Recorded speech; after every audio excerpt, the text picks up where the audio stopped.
जी। आपको पता नहीं, आपको याद है या नहीं याद है, आप अभी 1.5 महीना पहले, आई थिंक 1.5 महीना पहले आप शॉपिंग के लिए आए थे South Ex with your family and all, और आपने वाउचर फिल किया था, यू रिमेम्बर? हाँ जी, हाँ जी। How are you sir?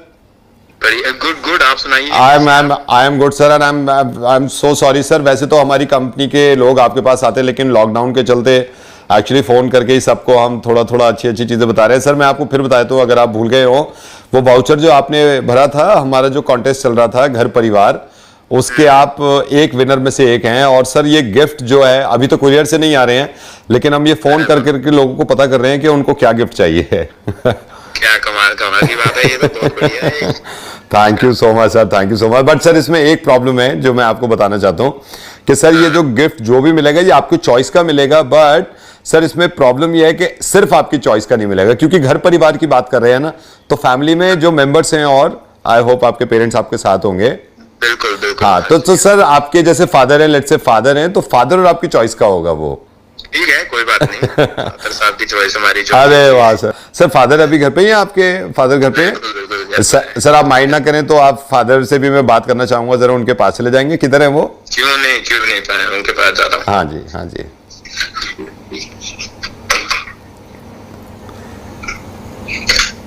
हाँ जी, आ गया जी। आगे आप मेरी बात मत कराना अभी, अंकल से बात मत कराना अभी, मेरी बात सुन लो आप।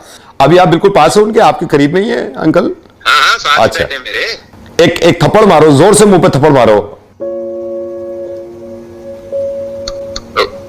रुक जरा, एक सेकंड रुक जा। क्या बोल रहा है? हाँ थप्पड़ मारो ना आप। क्या? कौन बोल रहा है बे तू? नहीं, बोल कौन रहा है? थप्पड़ मारो। थप्पड़ क्यों नहीं मार रहे?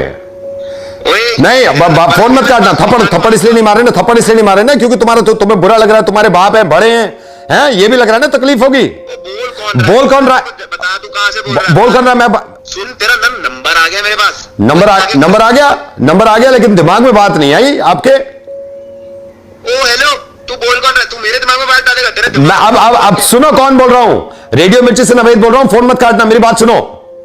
तुम अपने बाप के थप्पड़ क्यों नहीं मार रहे? अपने पापा के थप्पड़ क्यों नहीं मार रहे? इसलिए ना क्योंकि बड़े हैं, क्योंकि तकलीफ होगी, क्योंकि उनको चोट लग सकती है। जब तुम्हारा फेसबुक पे अपडेट पढ़ लिया किसी ने और वो मुझ तक पहुंच गया, तुम्हें शर्म नहीं आती है कहने में कि तुम जवान हो, तुम लॉकडाउन से बाहर जाओगे तो तुम्हें कुछ नहीं होगा, तुम बॉडी बना रहे हो।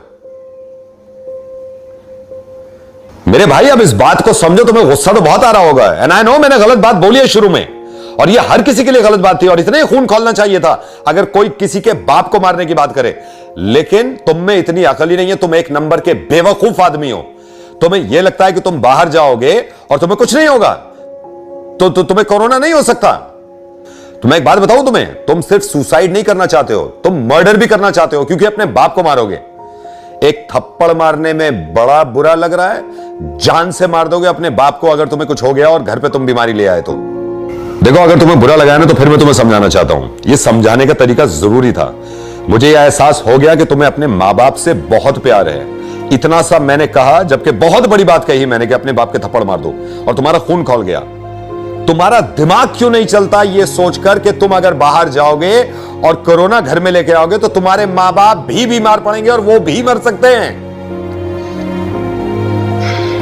मैं बाहर निकला नहीं था यार, मैंने बस ऐसे लिख दिया। नहीं, क्यों लिख दिया था तुमने? क्यों लिख दिया था तुमने? क्योंकि तुम्हारे दिमाग में लगता है तुम्हें कुछ नहीं होगा। यह सारी दुनिया पागल है जो प्रिकॉशंस ले रही है। हम पागल है जो इकोनॉमी का नुकसान करके हम ये कह रहे हैं कि घरों में रुको। इस वक्त सारा हिंदुस्तान थमा हुआ है, रुका हुआ है, सिर्फ तुम अकलमंद पैदा हुए हो कि तुम बाहर जा सकते हो और तुम्हें कुछ नहीं होगा।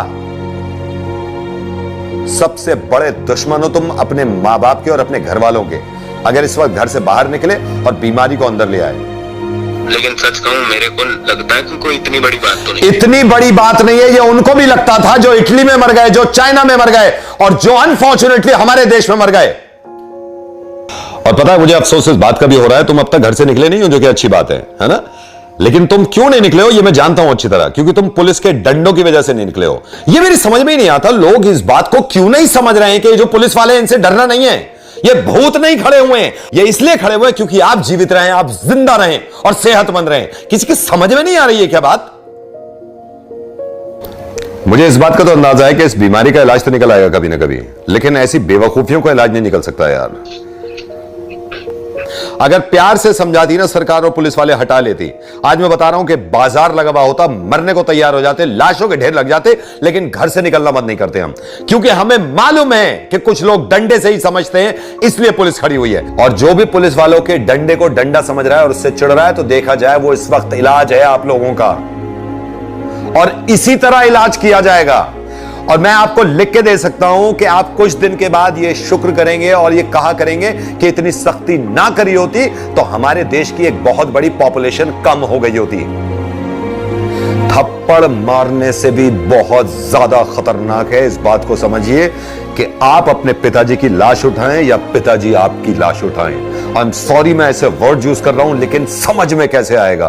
प्लीज आज के बाद ये मत सोचिएगा कि आप घर से बाहर निकलेंगे तो आपको कुछ नहीं होगा। और मैं आपसे मोहब्बत करता हूं, मैं इसलिए कह रहा हूं, वरना मेरे पास इतना टाइम नहीं है कि मैं एक एक इंसान को समझाऊं। अगर बहुत जरूरी काम है तो ना मैंने मना किया है ना सरकार ने मना किया है, लेकिन ये दिल जानता है अपना। और एक बात और सुन लीजिए, जितने लोग भी झूठ बोल के बाहर निकलते हैं कि मैं फार्मेसी जा रहा हूं और जाते कहीं और घूमने, वो पुलिस वालों से झूठ नहीं बोल रहे, वो अपनी जान के साथ खिलवाड़ कर रहे हैं। सिर्फ इस बात को समझ लीजिए। नहीं sir, sorry sir. You take care and stay at home. बेवकूफी की हद जब हो जाती है ना, तब मुझे गुस्सा आता है। और आपसे भी रिक्वेस्ट कर रहा हूं कि इस तरह की अपडेट बिल्कुल मत करिए। अगर कोई चीज शेयर करनी है ना, तो ये कर दीजिए आप। मैं कह रहा हूं ये कर दीजिए शेयर, ताकि जितने लोग ये सोचते हैं कि उनको निकलने से बाहर कुछ नहीं होगा, ये चीज उन तक पहुंचनी चाहिए।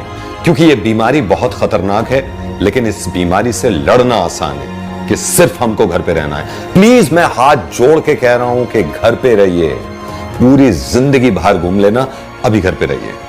You take care and stay at home.